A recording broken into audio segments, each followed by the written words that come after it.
All right, so we created a bundle. Remember, we went to create and bundle. And now let's find the bundle we created. And if you go to Drive, you'll see a folder already created that says bundles. And it automatically puts in to this folder any bundle that you create. So here's the one we created in the last video, how to make a bundle. And I can go back in, and now I could continue to edit it from this point. I'd like to show you now, once you make a bundle, you need to be able to get that visible by users of MyBigCampus.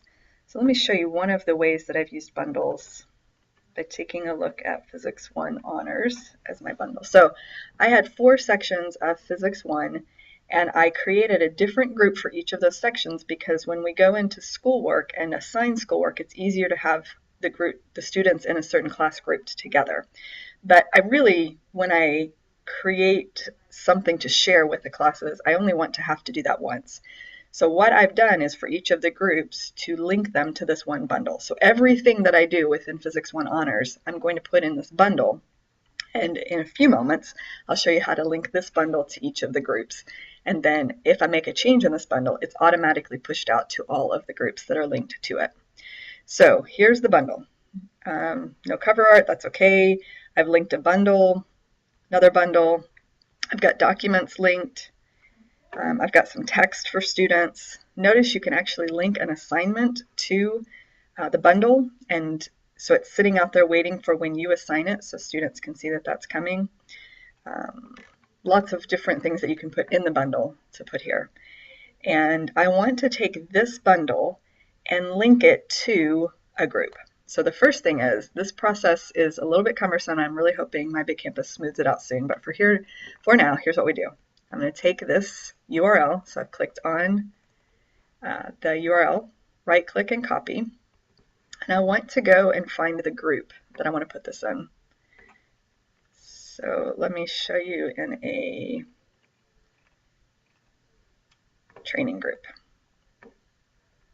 So I in another video told you how to put this on the home page. So now I want to go back in, and what I'd really like to do on the home page is have a link to this bundle that contains all of the course content.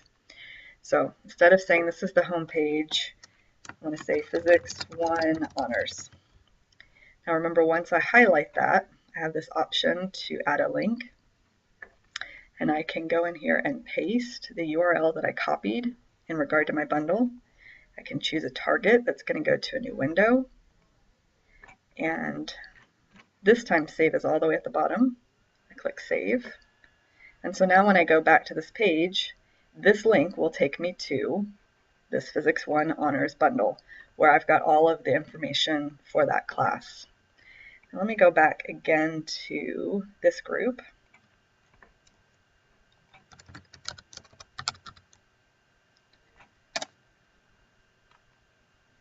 And I want to show you a different way to add in that link, and maybe one that looks a little bit more dynamic on the page. So we'll go back to Admin Options and Edit.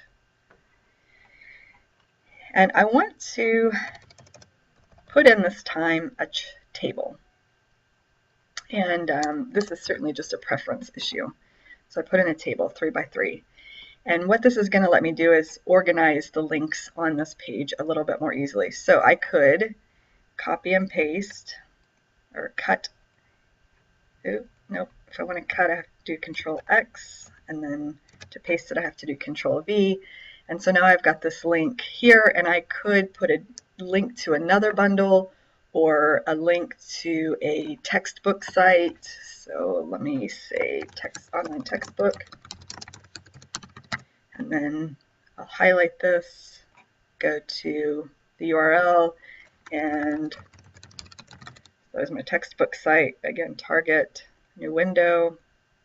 And so now I've got 2 links on here that are side by side. And I could add a third one. But this is kind of static and not very exciting. So what I really want to do is I want to show this link with a picture. I'm going to insert an image right here into my chart. And I don't like any of those for physics. So let's say I have some pictures, and I want to do this one. So it's uploading that picture. I click on it, and so this is what I want as the image for it. Again, this is kind of big for my purposes in this table, so let me make it smaller by changing the image properties. I right-clicked to get to the image property menu. And there we go, that size is a little bit better to fit in with this. Now I want this then to link to the same place this does. So to get back into here, I double-clicked on it, and it's got this URL. So I'm going to copy again that URL. And now I'm going to go into here, left-click on it, click link, and I'm going to paste that same URL. Again, go to Target, new window, and let's go down and save. And so here's my group, and now here's the main page.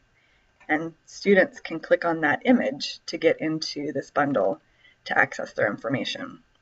Lots more to do with bundles, to do with setting them up with groups, but this should give you a chance to begin exploring for yourself how to do that.